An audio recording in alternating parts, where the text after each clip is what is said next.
Hey, hi everyone, I'm Milton Forrester again, and this is my podcast. But first of all, let me introduce these podcasts are mostly for business people, entrepreneurs, and it's a way of actually going behind the scenes of what it's like to be a business owner.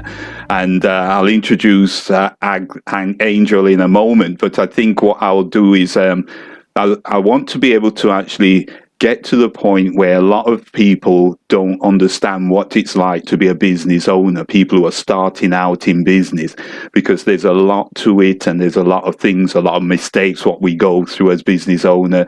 And sometimes these mistakes are what grows us, what makes us become what we are. So what I'd like to do now is get Angel to introduce himself, and then I'm going to ask Angel a series of questions. So, Angel, go ahead.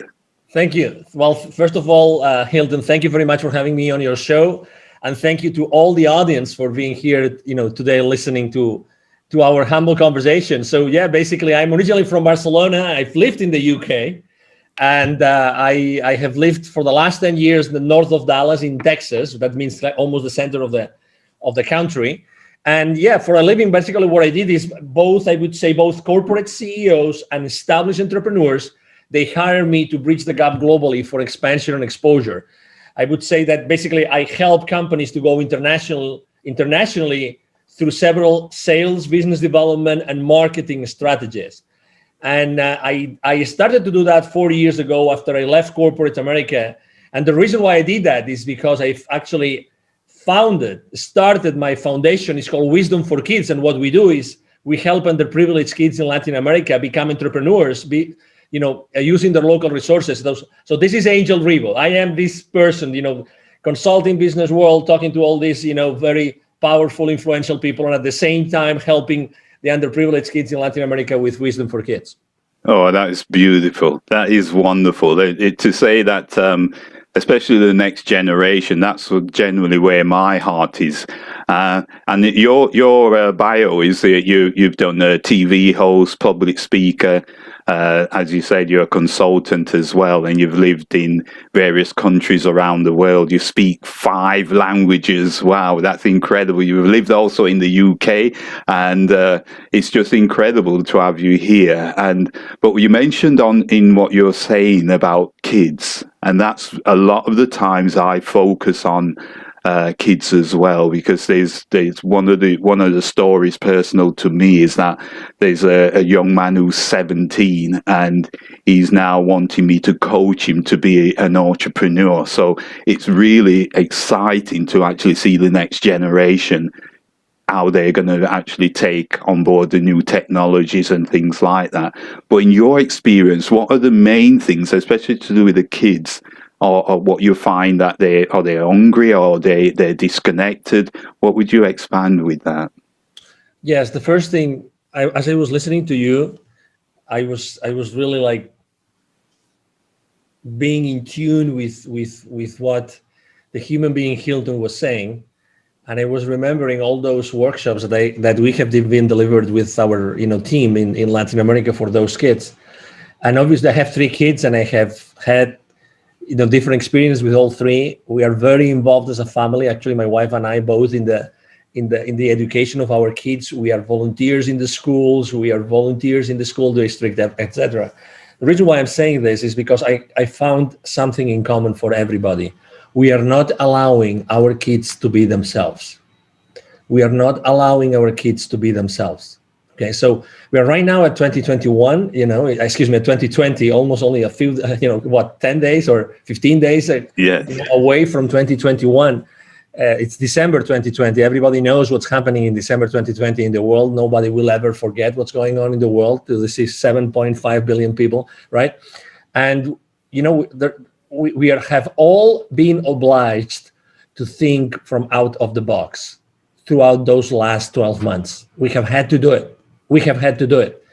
And I have realized how, from different sources, we're being pulled over. We are being asked to polarize ourselves. We are being asked to choose sides all the time. We are either with these ones, or we are at the other side. We're at this side of the political aisle, or we are at the other side. We are pro masks or anti masks. We are, pro COVID or anti COVID. We are, we are conservatives or we are, socialists, whatever that is. So, and we are not like this as human beings. And you see that on kids. The younger the kids we go and help and teach, you realize the greatness. We realize how genuine they are. We realize how they really are much closer to the real values of the human being. I'm not saying you have to spoil your kids and allow them to do everything that they want and have everything that they want. No, I'm saying we have to allow them to be who they are. We have to allow them to be who they are. You shine, Hilton, you shine with your work and with your audience because of who you are. Yes. And there's nobody out there like you. It's impossible to have someone like you out there doing the coaching work that you do and doing, the TV host and podcast host work that you do. There's nobody else anywhere in the world that can do the same thing that you do. That doesn't exist. It just doesn't exist. So, and it's the same. That's why I'm saying the most important thing that I think we have to do with kids is allow them to be themselves and make sure that we are an example for them. We spend time with them, but that, that essence of our kids, we allow them to be themselves throughout the entire education. You have kids, right? We just were having a conversation, right? We have to allow them to be themselves. Yes. As much as we want to teach them what to do or how to behave or what is good or what is bad, they're intrinsically good. Great, brilliant. It also says on your bio here, one of the areas which I want to move on to is just you've actually empowered more than 1,500 CEOs in 33 different countries, and now with the technology, where you're in Dallas and I'm in the UK in London. It's just a really exciting time how you can connect with anybody around the world 24 hours a day. And what would you say going into the next year? How I know we've got coming out of COVID now, or we still will be in COVID in the UK next year, but how was COVID for you? How did it affect you personally? Well, number one, I have to think that my thoughts about many different life things and circumstances and initiatives has changed. So all this whole situation has allowed me to see things that I didn't see before.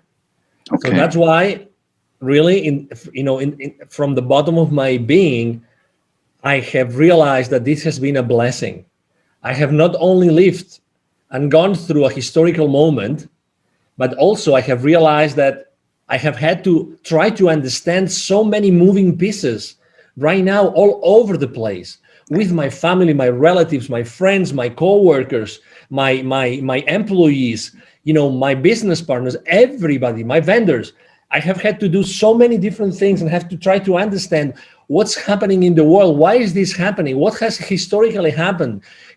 So had not been because of this, I would have never opened my eyes and I would have never start doing my own research on so many, subject matters, really. So Okay. that's why I consider, oh my God, thanks to all this happening all over the place, I have been able to see the world from a different set of eyes. Beautiful. And that's priceless. That is priceless. From a personal perspective or from a family perspective, obviously we've had our ups and downs as any other family in the world. There's been members, really in fear for many months. There's been other members that really have been having their lives as usual, or almost as usual. So everybody has lived these circumstances a different way. From a business perspective, life has really smiled to me throughout this time. So it has been a good time for me too. Great. I think I have been able to kind of reinvent myself because something else that I have learned is that whatever I do not do today, nobody will be able to do it because I am unique and the value I bring to the world is unique. So if I don't start providing to the world this kind of value, inspiration, messages, nobody else is going to do it. It will be different, and that's okay. but nobody can do the same as me. Nobody, because I am unique. So that I realized, and I actually started to provide additional services that I was not providing before, because people need different things. That's a beautiful way to put it, because I think as an entrepreneur, entrepreneurs are to solve problems, and in a climate like this, there's more people in situations. Some people are in fear situations, some people are lost, some people are depressed, some people are going through different forms of their emotions. And I think it's exciting for an entrepreneur who can solve those problems or come up with ideas how to support them. But when you mention the kids, the values and things like that, that is such a powerful thing to bring to the next generation. So my next question with yourself, as a business owner, what would you say are some of the mistakes you've made in the past? It's very easy, because when some mistakes were really painful, Okay. really, really painful. I would say the first mistake I made, I remember, out of the gate, when I stopped, my work in corporate America. That was, February 28th, 2016. It's like a sentence.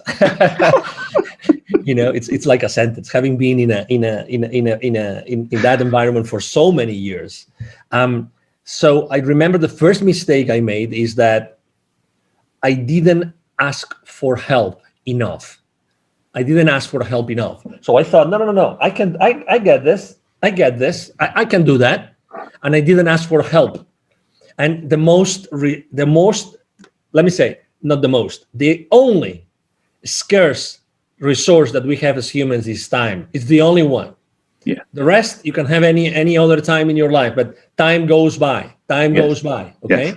And while you and I invent like the forever young entrepreneur drug or something, or method, or coaching method, or whatever, while that doesn't exist, time is crucial.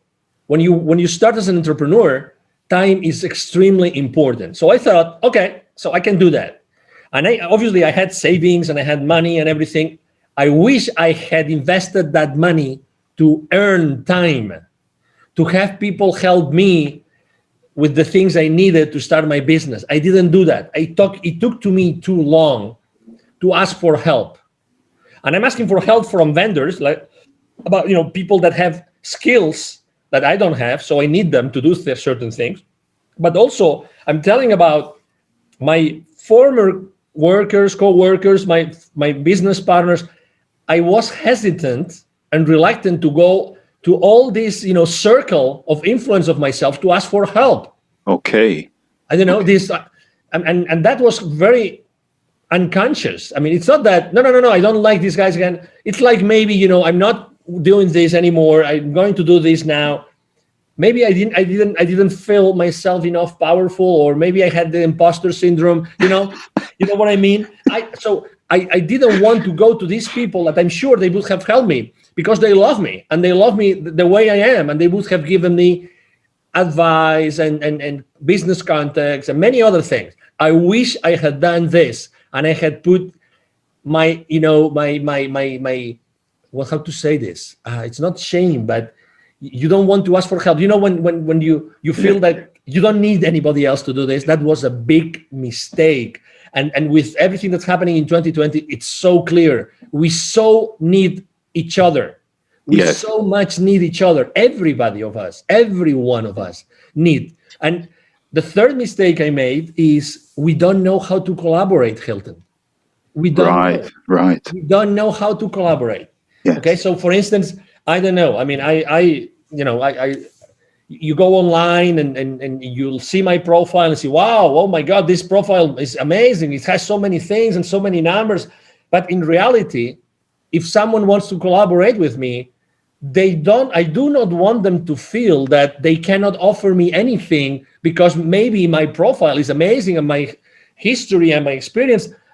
Everybody can provide anything. Yes. There's so much that I need for my business and to serve my audience, to serve my clients, that anybody out there from their uniqueness, from their uniqueness as a human being, and as a professional, they can offer me so much. It doesn't matter how many years they have been entrepreneurs, how Yes. many years they have been working. It doesn't matter. They're just themselves, and they can offer me maybe just a connection, just someone that they know, and that person can change my life forever. So Wow. I was considering collaboration like in an imbalanced relationship, and that's wrong. We have to understand that collaborating is being both of the people collaborating or the group at the same level and really wanting to share and to give, wanting to share. It does, but then there's this amazing law in the universe called the law of reciprocity. Yes. The law of reciprocity. It's not being selfish to ask in return. It's not being selfish. I don't know if it is my education, my religious education when I was a kid, whatever that was, or the limiting beliefs that came from my school or from my parents. I loved my parents to death, by the way. Okay. This Yes. shame that you cannot ask. You cannot ask. I remember when I was going to someone else's with my family, when my mom and dad and my siblings, I was going to visit some relatives. My mom would always say, please don't ask anything unless you are offered. So that is so much, and it was so much inside of me. Collaborating means asking. There's nothing wrong. And I can go to, let's say, I can go to Tony Robbins, I can go to Les Brown, I can go to any of those amazing, coaches in the world. And collaborating means that I'm going to ask them to do something for me, and at the same time, I'm going to ask something for them. So it's this quid pro quo. I like this, Latin expression. Yes. Quid pro quo. Yes. That's definitely, those are, I would say, the top 3 mistakes I made. Beautiful. I'm so excited with what you've just shared there, because it resonates with me a lot, especially when you mentioned in 2016. That was the year when I went through my bankruptcy, and I had, I believed in the same thing. A bit lost, no one to help me. In a sense, I didn't go out there and ask for it. I believed my ego, my pride. I've got these people working for me, and that was where I was with it. So I can identify with that totally as a business owner. It's when you mentioned the cooperation, and we spoke off the actual recording that. We could do something together. And my son wants me to go take him to China. And we mentioned about how we could work together in that one thing. That's just incredible. Just me sharing that idea with you. It's just amazing how you can, it's called win-win. So you win, I win, and we grow together. That's amazing. And I have this year, my motto for this year, it's funny how it has played out at the end, right? But it was 2 words. Why not? Wow. Why not? Wow. And I think I'm going to keep this why not forever moving forward. Yes. Because why not allows yourself to open to possibilities. Yes. And the collaboration that he's talking about is just insane. I mean, why would you say that when, I'm going to do this, I'm going to be traveling to that place, and suddenly I had this idea. I said, oh my God, that's amazing. Why don't we do this? Yes. You take that, that position, and I take that position, and we both together will do this, and we can help many people out there to unite the world. Yes. To see that things are possible. Yes. Why not? So why not? I mean, why not? That's then a beautiful word. We'll figure out the details. Hilton and I will figure out the details. The question is not, can we do this that we just out of the blue came up with? No, that's the wrong question. The question is, how can we do it? Yes. Yes. It's not if we can. No. How can we do this? How can we do it? We'll talk about communication and time zones and locations, but the question is, how can we do this? Yes. How can we plan ahead of time and do this together so it benefits the world? Yes. Beautiful. That is just wonderful. And I after you explained that, actually seeing your CV as well and your bio and all that kind of thing, and the things what you've actually accomplished, I can understand why people wouldn't reach out to you. It's kind of like trying to speak with Tony Robbins. He may have, his entourage or whatever people around him, but there's always a way to get to people, and there's always a way if you want it badly enough. And I think if you're thinking about the next question I want to ask you is that if you was actually going to start again in your career, how would you manage that? What would you think you would do differently? Oh, that's so clear. Thank you for asking me that question. It's so clear. I would have cultivated, nourished all my personal and business relationships. Wow. Forever.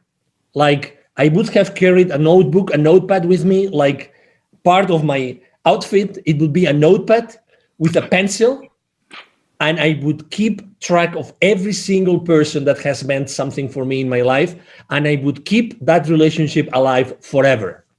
Wow. You can't imagine how many times I have said, oh my God, who gave me this book that changed my life?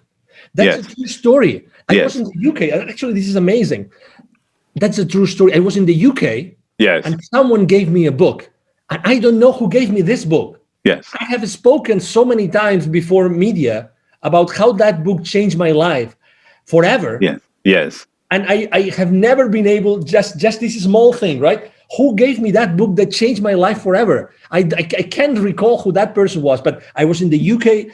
That lady gave me the book. Yes. And then I traveled to Latin America. And then I was at that beach when I finished reading that book. And then when I turned the last page, I said, "Oh my God, this book has been amazing. I'm someone else. I changed forever." Crazy. No, really. So, there's so many. I wish right now I had this, as they say in the US, there's Rolodex, right?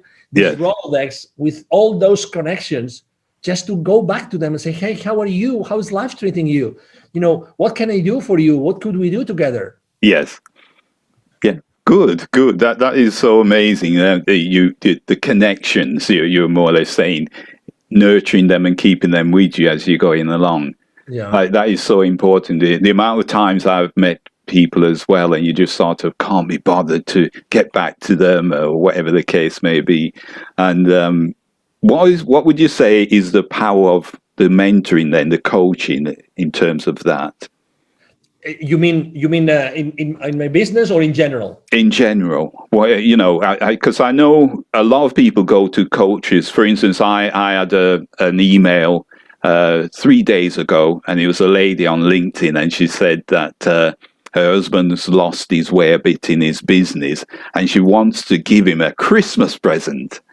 And the Christmas present, she's thinking about what to give him, and she believes she wants to give him something which is going to help him, which is a coaching session.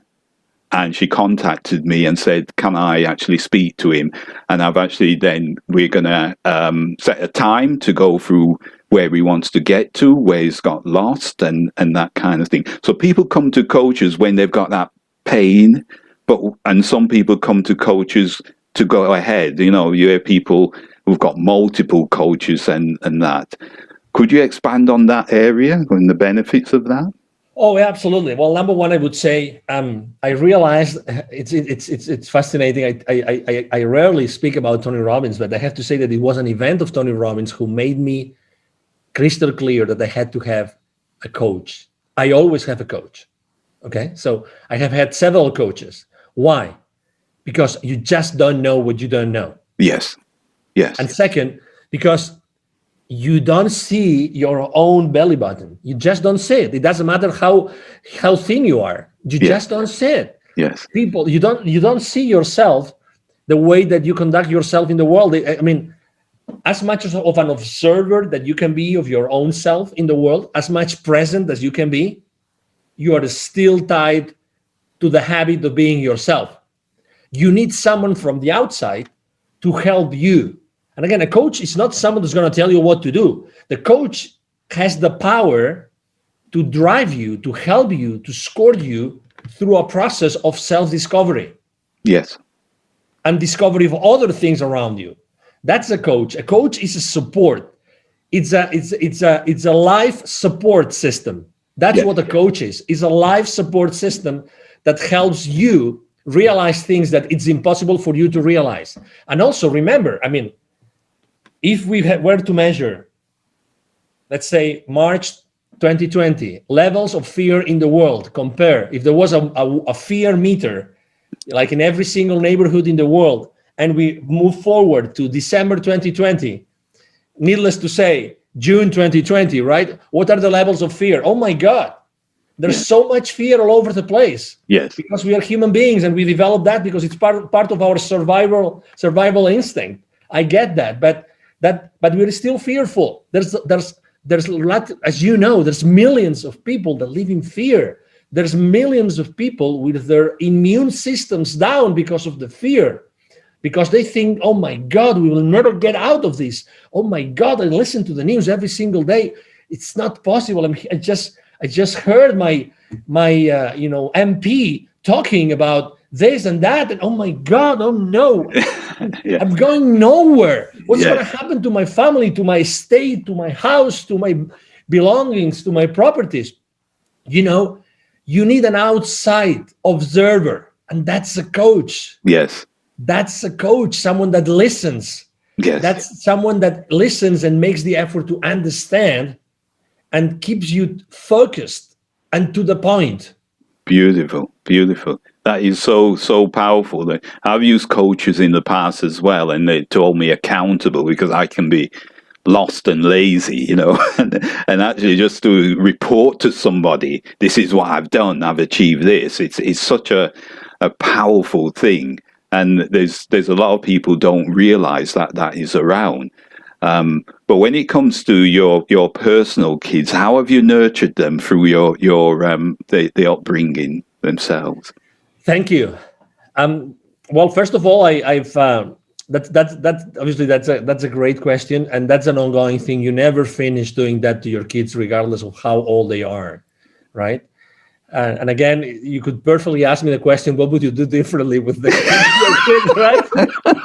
And we could be with a conversation probably for days talking just about how many things I feel remorseful that I should have done and I never did, or the things that I did that I should have never done. Right?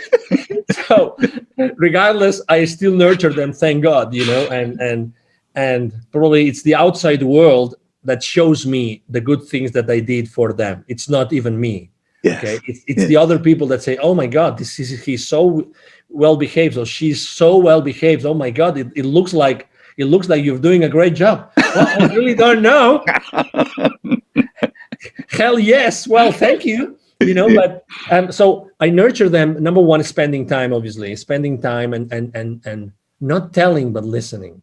That's the main mistake. It's not about telling, it's about listening to them. Yeah. It's about listening, you know, and as you know, my kids are, 20, 12, and 10. And every stage every age needs different things. Yes. So I have to nurture them in different ways.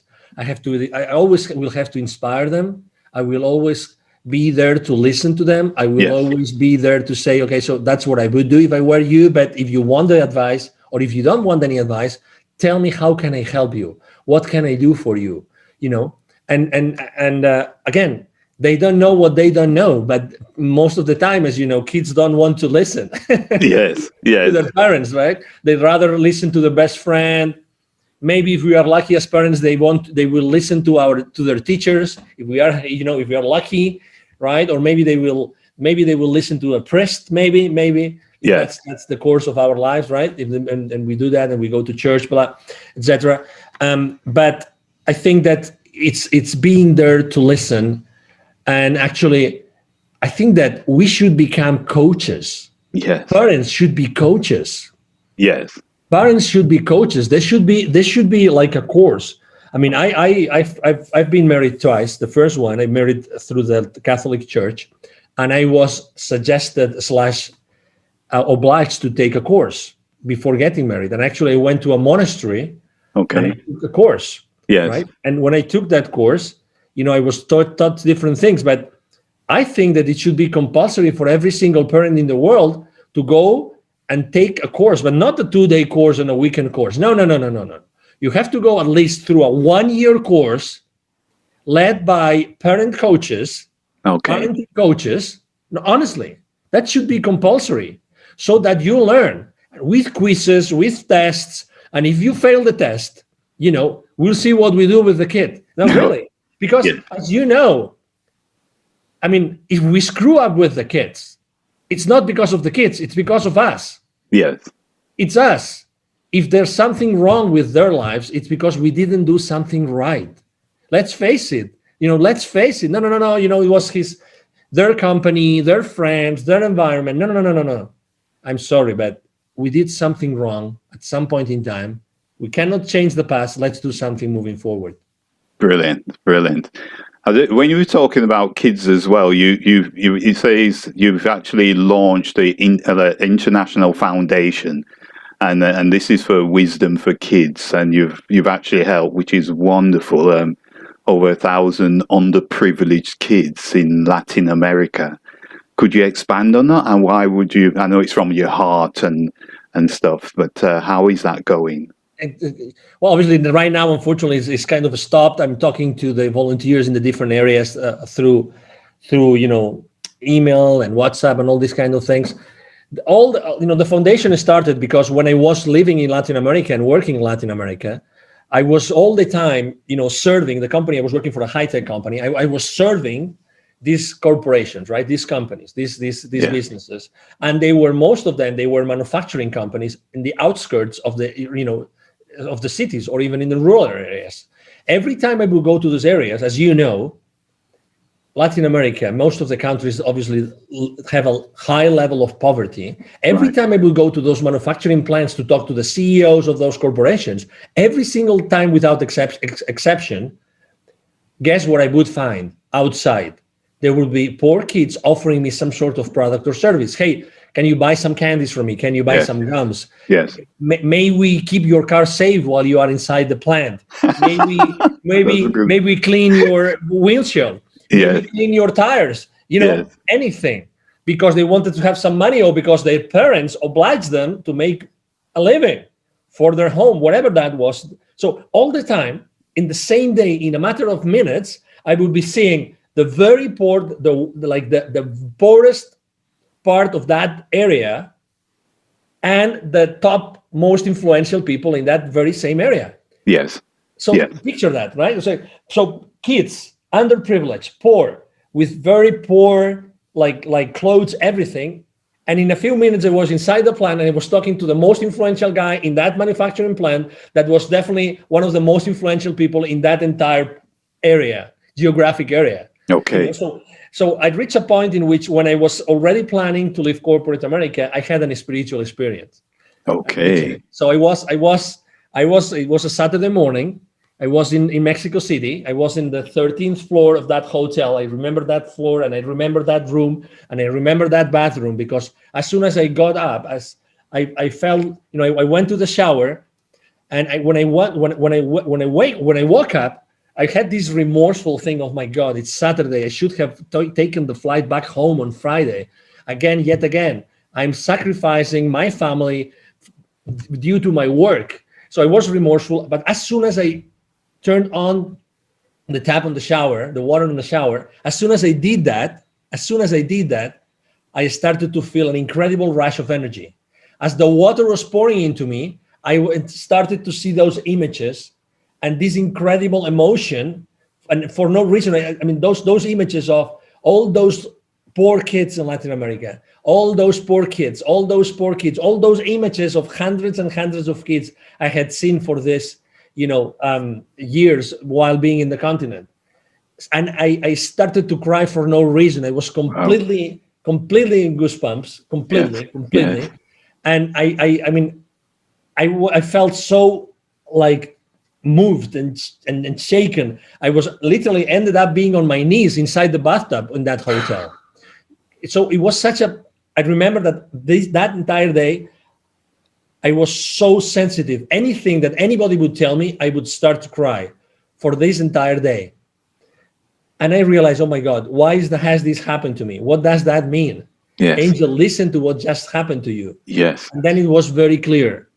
Angel, you have met with all these powerful people in the continent, those 1,500 CEOs you have helped with their businesses and with their lives. you have to do something about the poorest kids that you were always seeing before meeting with the powerful ones. Yes.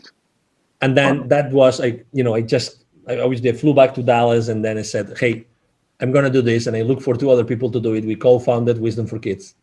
And that's history. Well done. That's such a lovely story. And to have a spiritual experience with it as well, that is moving. Thank you. Okay, beautiful. So before I ask my last question, where can people find you online? And I know you're doing lots of great work out there. Thank you. So my brand is The CEO Confidant. The CEO Confidant. So if you go to theceoconfidant.com, you will find me. Okay. I'm very active online. You will easily find me on LinkedIn, the professional network, the network that you typically use for, when you're looking for a job. You look for Angel Ribo, the CEO Confidant, and you will find me there. I post every single day. I post business, but I also post a lot of personal stuff, because we are human beings and we do personal stuff, right?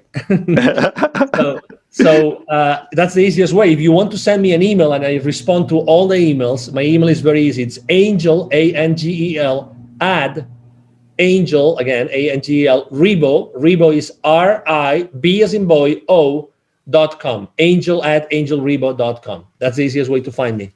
Beautiful. That's wonderful. So the last question I want to ask you, and having a name like that, Angel, and you're an angel, really, it's just incredible. But what kind of, and I think I would know what you're going to say generally, but what kind of impact do you want to leave on the world? Thank you. Well, I would definitely like to leave two kinds of, maybe the most important legacy would be definitely to change the landscape of poverty among kids in Latin America. We're talking about a continent with 81 million kids living in poverty out of a 170 million population of kids. Right. It means 45% of kids in Latin America live under the threshold of poverty, unfortunately. And 22 million do not have drinking water available where they live. Right. Picture this. Okay. So every time you go to the loo or you go to drink some water, they cannot do that.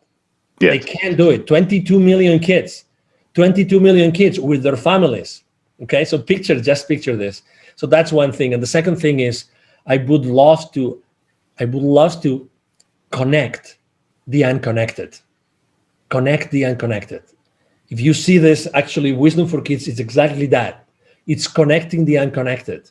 Those kids that would never be connected with anybody because they live in remote areas, because they live even in urban areas, but they don't connect with anybody. I want to connect those kids that live unconnected, completely disconnected, with the other ones that can change their lives.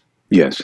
So I would like to, and that's something I do obviously every day, to live a world in which the most powerful people in the world know that they're only one step away from helping the most underprivileged ones. Right. Okay. That's beautiful. Wow. That is incredible. Angel, it's been a total honor to chat to you today. And I'm just gobsmacked to actually be connecting with you. So thank you for your time today. The way from Dallas, and we will speak soon. Thank you. Absolutely. Thank you, Hilton, and obviously thank you very much to everybody listening to this conversation. I'm here to help you. Thank you. Okay. Thank you. Bye for now. Bye.